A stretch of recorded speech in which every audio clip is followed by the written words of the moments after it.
The original Mass Effect trilogy is one of the best trilogies in media ever made. I'm talking all forms of media, books, movies. If there's 3 of them telling one coherent story, it's up for the running. BioWare created an incredible futuristic version of the Milky Way, populating it with incredibly well-designed aliens, each with their own rich histories and interesting aesthetics. And to top it all off, Commander Shepard is an incredible character to live through and play as the player explores this galaxy for the first time. I discovered Mass Effect in 2022. I hadn't played the games at all before that, so I went in completely blind when the Legendary Edition was available on Xbox Game Pass. It was and still is one of the best decisions I've ever made. I think video games as a medium translate best to TV rather than movies. We've seen this with recent successes like HBO's The Last of Us and Amazon Prime's Fallout. These 2 shows were massive hits with critics and audiences alike, despite being based off of video games. I believe the next video game to get this treatment should be Mass Effect. I've already gone on about Mass Effect and its incredible world and story. BioWare's Milky Way is filled with so much lore and intrigue, plus Shepard would make an incredible protagonist for a series. However, I don't think that this show should star Shepard. In fact, I don't think the show should be set in the Shepard era at all. I believe this show should be set in the early years of the System Alliance, the first times humans discover aliens, and the war that ensues when that happens. I believe the show should start with what is known as the First Contact War.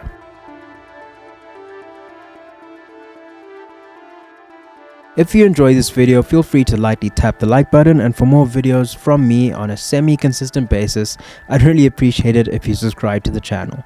Now let's talk the First Contact War. For those unaware, let me break down some Mass Effect lore for you. The year is 2148. Humanity has developed space travel far beyond our current capabilities, to the point where they have a small colony on Mars named Lowell City. Researchers on Mars soon discover a small cache of ancient alien technology, hidden right below the surface of the planet. This leads to 2 developments that will change the course of human history forever. After translating the data, humans elevate their research on Mass Effect fields, leading to the development of faster-than-light travel, later known as FTL. Humanity also discovers that Pluto's moon, Charon, is actually a massive piece of dormant ancient alien technology, a mass relay. After some politics and engineering, John Grissom leads a team of people through the mass relay for the first time. He and his brave team, once they get through, realize that they have been instantaneously transported to another mass relay in Arcturus, a solar system 36 light years away from Earth.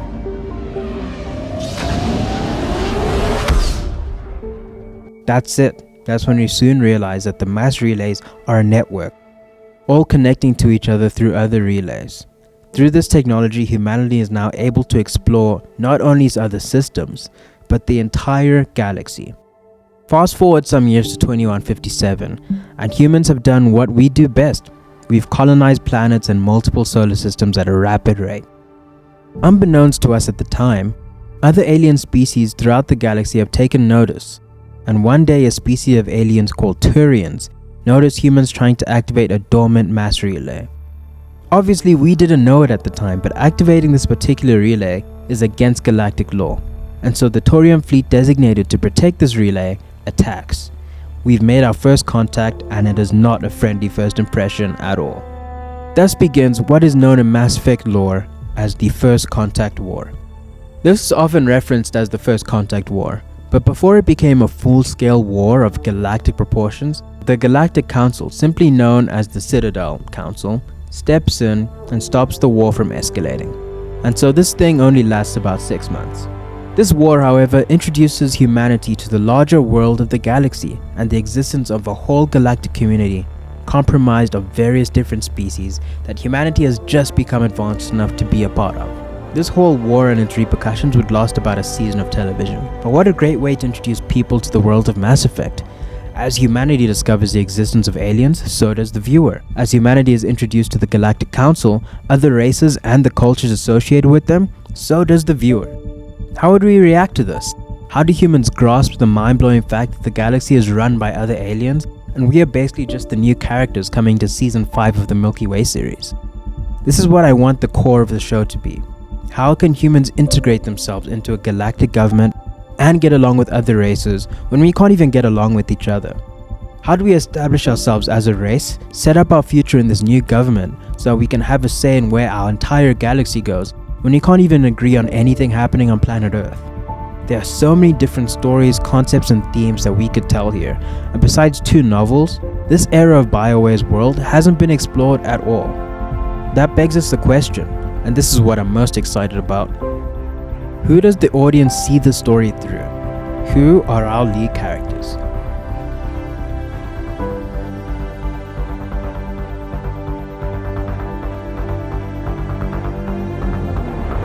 I wanted to give this show what I dub the Game of Thrones treatment. Game of Thrones is a legendary TV series, and I think it serves as a really good model to form the show around. Game of Thrones doesn't have a single lead character. Game of Thrones opts for an ensemble cast. Different characters leading different stories, all of them intertwining only when necessary, so that we can get the biggest scope possible. We know a lot about what is going on in almost all parts of Westeros, because we have a character involved in that part of the world, followed by their own cast of characters that we all know and love. We have an entire galaxy to explore. We're gonna need our eyes on as many different aspects of it as possible to truly tell the story of the galaxy correctly. I think we need at least 3 different leads. Obviously there can be more, but I could only think of 3 detailed character descriptions right now. All of these characters will be operating in different spheres of the galaxy. I told the story of the First Contact War through humanity's eyes, but I believe it's really important to understand both sides of the conflict. The council races have to be characters in themselves. We can't boil down the different species to stereotypes of those races. It's important that the aliens are presented as their own individual characters with their own individual ideals and conflicts, just as we would write humans. The first character I'd like leading the show is a character named Saren Arturius. Mass Effect fans will know just how important Saren is to the lore. He is the main villain we face in the first game. Saren is an extremely interesting character to me. Whilst he may seem very one-note in the first Mass Effect game, if you look further into his history and his ideals, he's not as one-note as he may seem. Saren in the first game is calculated, ruthless, and has no regard for life. Saren wasn't always like this though. Saren has always been a talented soldier, so much so that he became the youngest Taurian Spectre. More on that later. But he didn't truly hate humans specifically until the First Contact War. Saren lost his brother to humans in this war, and that caused a seed of speciesism to form within him. I think speciesism is a word. Basically racism, space racism. After this, Saren deemed humanity dangerous and became an opponent to human expansion and growth within Citadel space. I'd love to see Saren's decline to madness as his hatred fuels him after the death of his brother. Let's learn more about Saren before humanity. Let's explore his family life, how much his brother meant to him, and how the war between humans and Taurians started to turn him into the unwilling monster he becomes in the first game. There's a lot we can do with Saren. Besides big plot points like him joining the Spectres, his brother's deaths, and one other incident we'll get to in a second, not much is known about Saren before the first game. There's a lot of room to work with here. And as long as the writers stay true to Saren and make sure that he becomes the character we meet in the first game by the end of this series, I'd love to see this. Saren is also a Spectre for a while. Introducing the idea of a Spectre to our audience through Saren is such a brilliant way to switch things up for this medium. For context, Spectres are the Galactic Council's enforcers. Like I mentioned earlier, there's a big galaxy out there with lots of conflicting cultures and laws. The Council can't protect everyone all the time, and so Spectres work for the Council and answer only to the Council. They have free reign to do pretty much whatever they think is right, and as long as it leads to the preservation of safety in the galaxy, it's fair game. They lead their own investigations, go on their own missions, and all in all are just badasses. Spectres are rare, and there are only a few of them at a time. Shepard, the lead character of the Mass Effect trilogy, is humanity's first ever Spectre, and so we get to play as one throughout the games. But what was Saren like as a Spectre? Let's explore that. Let's explore the different side of Spectres. Let's see what it's like when a Spectre has a bit more edge to it than most Shepards probably have.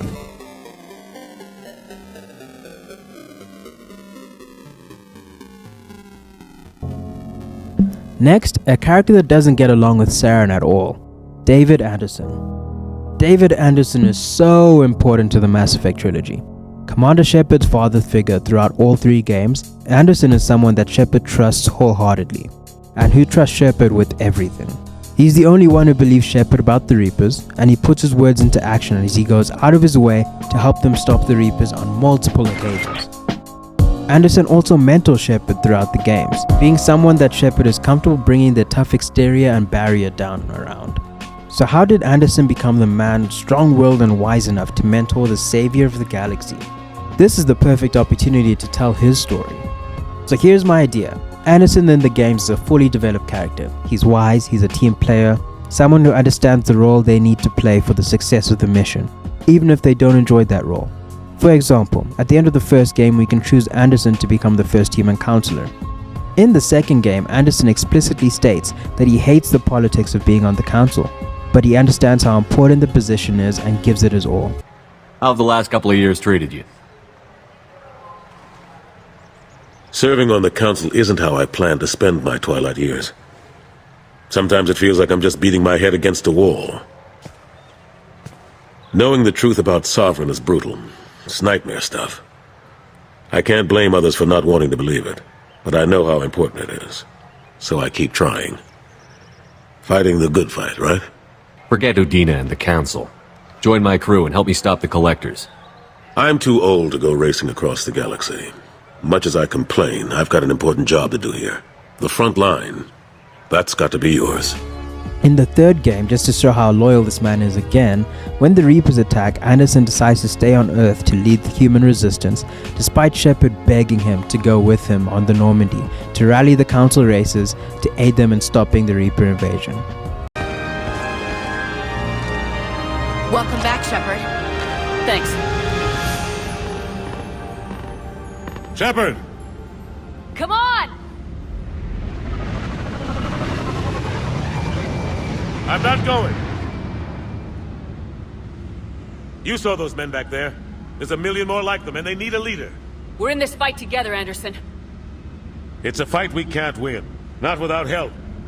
We need every species, and all their ships, to even have a chance at defeating the Reapers. Talk to the Council. Convince them to help us. What if they won't listen? Then make them listen. Now go! That's an order! So I want Anderson to be the opposite of all of those character traits in this story. At this point in the timeline, a young David Anderson has just graduated from the N7 program. He's assumed to have graduated top of his class. And so I want to see an Anderson that isn't open to working within a team. Someone who'd rather do everything himself and is mostly capable of doing so. It's his strength that in the end will be his greatest weakness. Throughout the show, I want Anderson to learn about the importance of being part of a theme that is prevalent throughout all of Mass Effect stories. He not only needs to learn to work better with other humans, but with other species as well as the show progresses. Not only that, but at the start he needs to be rash, someone who runs into the line of fire without a second thought. I want him to be the exact opposite of his video game persona, so that by the end of the series, we have a fully fledged and wise David Anderson. Someone that would join the Council to better help the greater cause. Someone who would stay on Earth because he trusts Shepard enough to do the job that he would much rather do himself. I want the series to end with the Anderson we know and love in the video games. Our next character is Anita Goyle. This character is pretty niche in my opinion, but she's crucial not only to the story I want this series to tell, but to the Mass Effect lore in general, to be honest. Anita Goyle was the first human ambassador on the Citadel. That's right, before the infamous Ambassador Udina, there was Ambassador Anita. She's a great character for this format because besides a comic and a small appearance in Mass Effect Andromeda, which no one cares about, let's be honest, she's pretty much a blank slate. Think about how interesting her stories would be. She is literally the bridge between humanity's government and the Galactic Council, the governing body over the entire galaxy. She has to deal with the needs and demands of humans on Earth, as well as the humans living in colonies throughout the galaxy, and try to balance that out with the needs, wants, and duties of the other Council races.